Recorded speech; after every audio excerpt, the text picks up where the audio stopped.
بسم اللہ الرحمن الرحیم۔ اعوذ باللہ من الشیطان الرجیم، بسم اللہ الرحمن الرحیم۔ عزیز طلبہ کرام، آج ہم اصول الفقہ للمظفر حصہ دوم کا سبق نمبر 12 پڑھنے جا رہے ہیں، اور آج انشاءاللہ ہم بیان کریں گے حسن و خوب کے اپنے معانی میں واقعی و اعتباری ہونا۔ گزشتہ ہم نے بیان کر دیے حسن و خوب کے ہمارے سامنے 3 طرح کے معانی آتے ہیں۔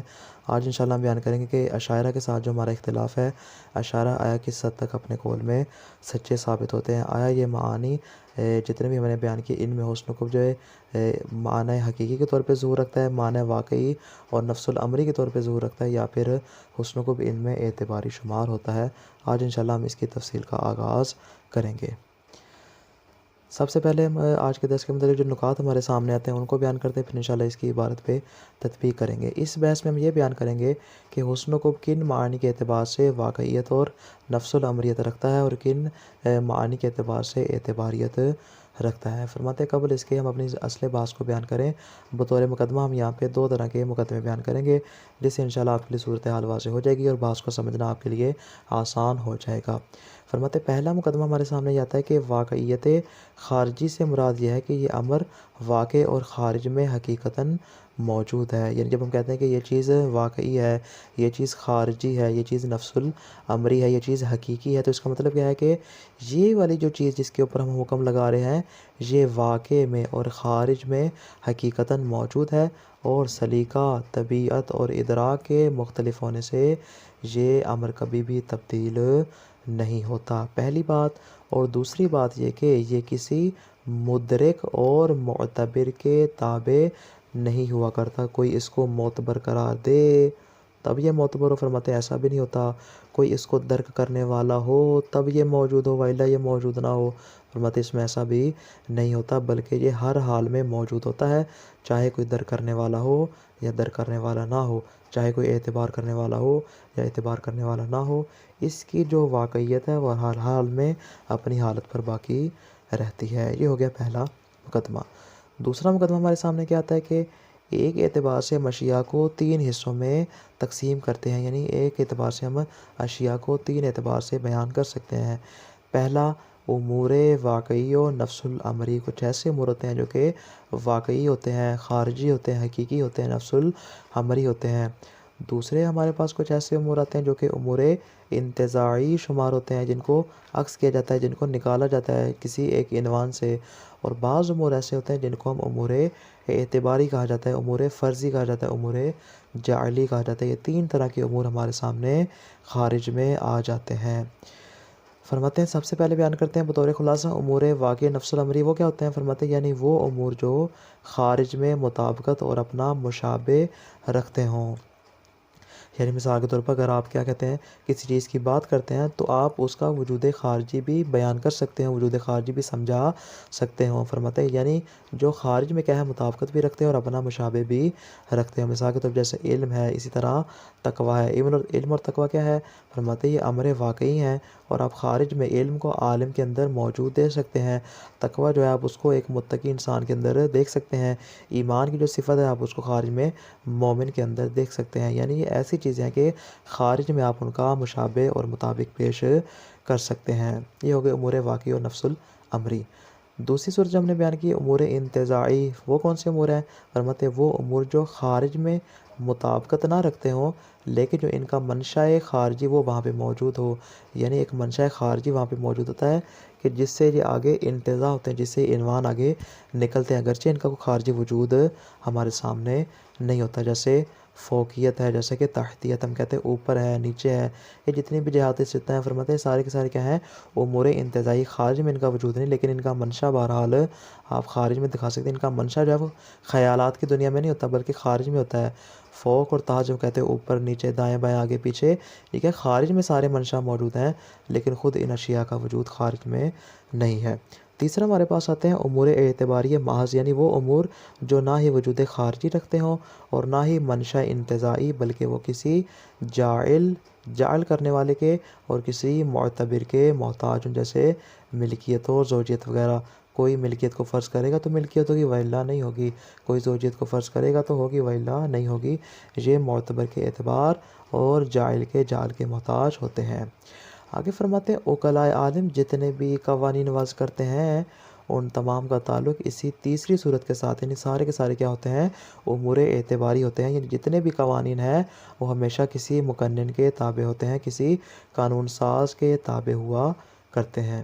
اسی طرح آگے فرماتے ہیں کہ حسن کو پہلے معنی کے اعتبار سے، ہم معنی کے اوپر ان کی تطبیق کریں گے کہ پہلے معنی کے اعتبار سے امر واقعی و خارجی ہیں، اس طرح کہ ان کا معنی کسی بھی جہت کے اعتبار سے تبدیل نہیں ہوتا۔ جو ہم نے کہا تھا نا کہ حسن کو کمال اور نقص کے معنی میں آتے ہیں، فرماتے ہیں کمال نفس کے اعتبار سے دیکھیں تو فرماتے ہیں یہ امر واقعی اور امر خارجی شمار ہوتے ہیں، بلکہ فرماتے ہیں ہر حال میں تمام انسانوں کے نزدیک کمال اور نقص کا معنی ایک جیسا ہی رہتا ہے اور کبھی بھی یہ تبدیل ہوتا نہیں ہے۔ یعنی پہلے معنی کے اعتبار سے کیا ہے، یہ امر واقعی و خارجی ہیں۔ البتہ فرماتے ہیں دوسرے معنی کی بات کریں تو دوسرے معنی کے اعتبار سے امر واقعی و خارجی شمار نہیں ہوتے، بلکہ یہ تابع ادراک اور سلیقہ ہوتے ہیں، یعنی ہر ایک کے ادراک اور سلیقے کے تابع ہوتے ہیں۔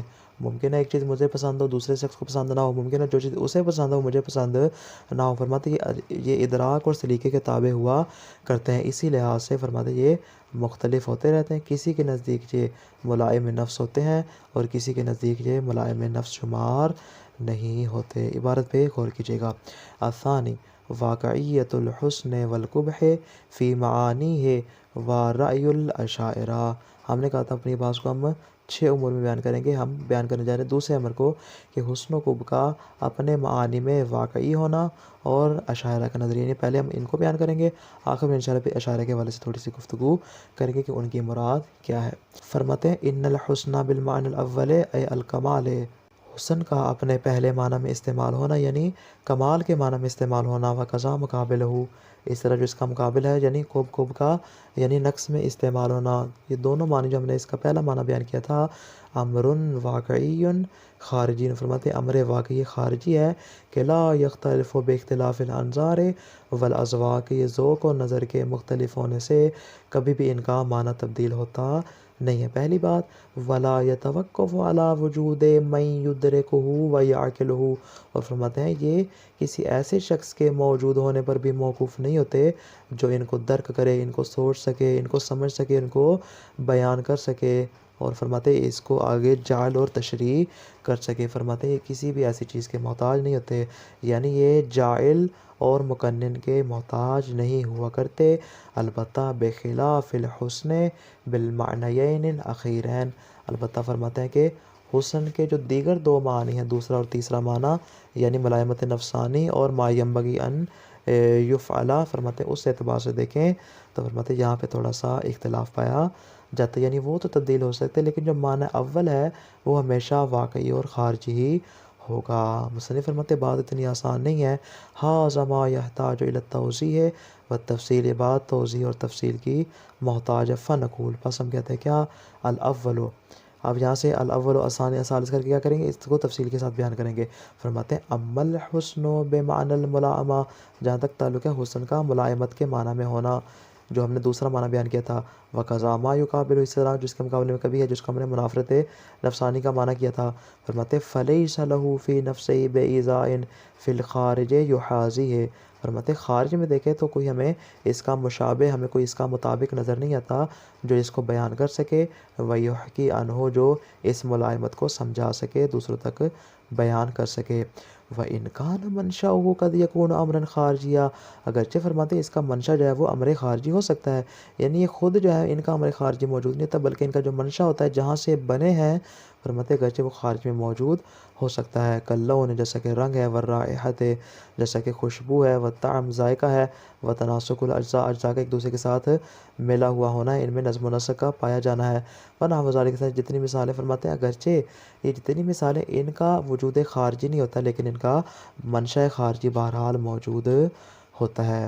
بل حسن الشیء یتوقف علی وجود الذوق العام او الخاص، فرماتے ہیں کسی چیز کا جو حسن ہے وہ اس کے ذوق عام یا ذوق خاص کے اوپر موقوف ہوتا ہے، یا ایک انسان کے ذوق کے اوپر، یا کئی ایک جماعت کے اوپر، یا ایک قوم کے ذوق کے اوپر وہ کیا ہوتا ہے؟ موقوف ہوتا ہے، کہ جس اعتبار سے وہ اس کو سمجھیں گے اسی اعتبار سے ہم اس کی ملائمت کا حکم لگا دیں گے۔ فَإِنَّ الْإِنسَانَ هُوَ الَّذِي يَتَذَوَّقُ الْمَنظُورَ أَوِ الْمَسْمُوعَ أَوِ الْمَذُوقَ، فرماتے ہیں کہ جو حضرت انسان ہے وہ لذت محسوس کرتا ہے منظور سے، جس چیز کو دیکھتا ہے اس کو اپنے لیے اچھا محسوس کرتا ہے، جس کو سنتا ہے اس کو اچھا محسوس کرتا ہے، والمذوق، جس کو چکھتا ہے اس کو اپنے لیے ملائم شمار کرتا ہے، بے سبب ما عندہ من ذوق، اس اعتبار سے کہ جو ذوق اس کی اپنی ذات میں پایا جاتا ہے، کہ یجعل ھذا الشیء ملائما لنفسہ، کہ وہ اس کو اپنے نفس کے لیے اچھا شمار کرتا ہے۔ کوئی ایسی تصویر دیکھتا ہے اس کو اچھا سمجھتا ہے، کوئی اچھی بات سنتا ہے اس کو اپنے لیے اچھا شمار کرتا ہے، کوئی اچھا کھانا کھاتا ہے اس کو اپنے لیے اچھا شمار کرتا ہے۔ فیکون حسنا عندہ، فرماتے ہیں فعل اس کے نزدیک کیا ہو جائے گا؟ حسن ہو جائے گا۔ کیوں؟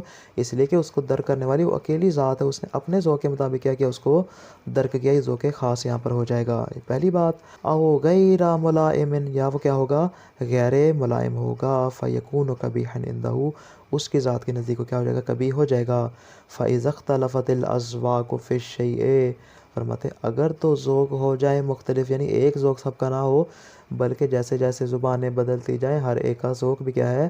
بدلتا جائے کسی ایک چیز کے بارے میں ہی، فرماتے ہیں کان حسنا عند قوم قبیحا عند آخرین، ایک نزدیک وہ حسن ہو جائے گا، اور جس بیچارے کو پسند نہیں آیا ہوگا ان کے نزدیک کیا ہو جائے گا؟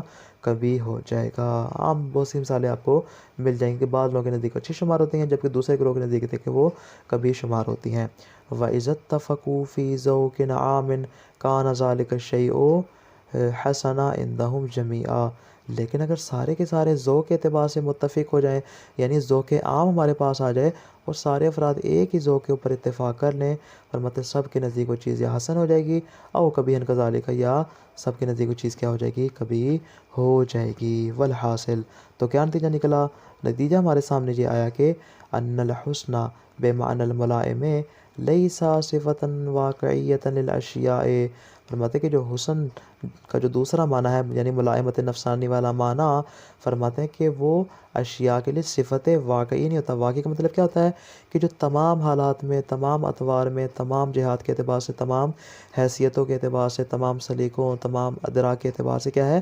سب کے لیے ایک جیسا رہے۔ فرماتے ہیں اب آپ نے مثالوں میں دیکھا، کبھی کبھار تو وہ ایک شخص کے لیے ہو سکتا ہے، دوسرے کے لیے نہ ہو، کبھی کبھار جو سب کے لیے ہو سکتا ہے، یعنی اس میں قاعدہ کلیہ نہیں ہے کہ سب کے لیے ایک جیسا ہوگا۔ فرماتے ہیں آپ کو یہ معلوم ہو چکا کہ حسن کا جو دوسرا معنی ہے وہ صفت واقعی نہیں ہے، جیسا کہ کمال کے بارے میں ہم نے کہا تھا کہ وہ صفت واقعی شمار ہوتا ہے۔ وَلَيْسَ وَاقِعِيَّةُ هَٰذِهِ الصِّفَةِ إِلَّا إِدْرَاكُ الْإِنسَانِ وَذَوْقُهُ، فرماتے ہیں کہ اس صفت کی واقعیت کا انحصار کس میں ہے؟ انسان کے ادراک اور اس کے ذوق سلیم کے مطابق ہے۔ اگر اس کا ذوق پسند کرے گا تو حسن ہو جائے گی، اگر اس کا ذوق اس کو پسند نہیں کرتا تو وہ کبھی ہو جائے گی۔ فَلَوْ لَمْ يُوجَدْ إِنسَانٌ يَتَذَوَّقُ، اگر تو آپ پوری دنیا چھان مارتے اور آپ کو کوئی ایسا انسان نہیں ملتا جو کیا ہو؟ اس سے ذوق حاصل کرتا ہو۔ وَلَا مَن يُشْبِهُهُ فِي ذَوْقِهِ، اور کوئی ایسا بھی آپ کو نہیں ملتا جو اس کے ذوق کے مشابہ ہو، یعنی خارج میں آپ کو اس کا کوئی مشابہ نہیں ملتا۔ لَمْ تَكُنْ لِلْأَشْيَاءِ فِي حَدِّ أَنفُسِهَا حُسْنٌ بِمَعْنَى الْمُلَائِمَةِ، فرماتے ہیں ملائمت کے اعتبار سے اشیاء کی ذات کے اندر بھی کوئی حسن وہاں پہ موجود نہیں ہوگا۔ یہ دے رہا ہے جناب اس بات کا نتیجہ۔ خلاصہ کیا ہوا آج کے درس کا؟ کہ حسن و قبح کے تمام معنی کو دیکھتے ہیں کہ کون سا معنی واقعی ہے اور ہمارے سامنے کون سا معنی اعتباری ہے، یعنی ہم نے 3 معنی بیان کیے، ان میں سے ہم نے دیکھنا ہے کون سا معنی واقعی اور کون سا معنی اعتباری ہے۔ سب سے پہلے واقعیت کا معنی بیان ہوا کہ واقعیت سے مراد یہ ہے کہ جس کا وجود خارجی موجود ہو، اس طرح کے تمام جہات اور تمام حالات میں وہ ایک جیسا ہی رہے، اس کو واقعیت کا نام دیتے ہیں۔ یعنی کوئی بھی سلیقہ آ جائے، کوئی بھی حیثیت آ جائے، کوئی بھی مقام آ جائے، کوئی بھی معیار آ جائے، تمام حالات میں وہ ٹس سے مس ہوتا نہیں ہے، بلکہ واقعیت اور نفس الامریت اپنی حال پر باقی رہتی ہے۔ آگے پھر ہم نے بیان کیا کہ امور کے ہمارے سامنے ممکنہ 3 طرح کی قسمیں ہیں، یا امور واقعی نفس الامری ہوتے ہیں، یا امور انتزاعی ہوتے ہیں، یا امور جو ہے وہ اعتباری محض ہوتے ہیں۔ فرماتے ہیں جہاں تک تعلق ہے حسن و قب کے پہلے معنی کا، فرماتے ہیں پہلے معنی کے اعتبار سے حسن و قب جو ہے وہ امر واقعی شمار ہوتا ہے۔ پہلا معنی کون سا؟ یعنی کمال اور نقص والا معنی۔ کیوں؟ اس لیے کہ کسی بھی جہت میں تبدیل ہوتے نہیں ہیں۔ جو چیز کمال ہے وہ سب کے نزدیک کمال ہے، چاہے دنیا میں کسی خطے میں رہنے والا انسان ہو، مسلم ہو یا غیر مسلم ہو، کوئی بھی زبان بولنے والا ہو، کسی بھی بود و باش سے تعلق رکھنے والا ہو، سب کے نزدیک کیا ہے؟ ان کا معنی ہر حال میں اپنی حال پر باقی رہتا ہے۔ لیکن جہاں تک تعلق ہے حسن و قب کے دوسرے معنی کا، فرماتے ہیں دوسرے معنی کے اعتبار سے حسن و قب جو ہے وہ امر اعتباری شمار ہوتا ہے۔ کیوں؟ اس لیے کہ ملائمت و منافرت کا معیار سب کے ہاں ایک جیسا نہیں ہوتا، بلکہ ممکن ہے کہ ایک کے نزدیک تو ملائم نفس ہو لیکن دوسرے کے نزدیک وہ امر کیا ہو؟ موجب نفرت شمار ہوتا ہو۔ اس اعتبار سے جو ہے وہ ہم اس کو امر واقعی قرار نہیں دے سکتے، بلکہ ہم اس کو امر اعتباری اور جعلی قرار دیں گے، جو کہ معتبر، مدرک، جائل اور مقنن کا محتاج ہوگا۔ والسلام علیکم ورحمۃ اللہ وبرکاتہ۔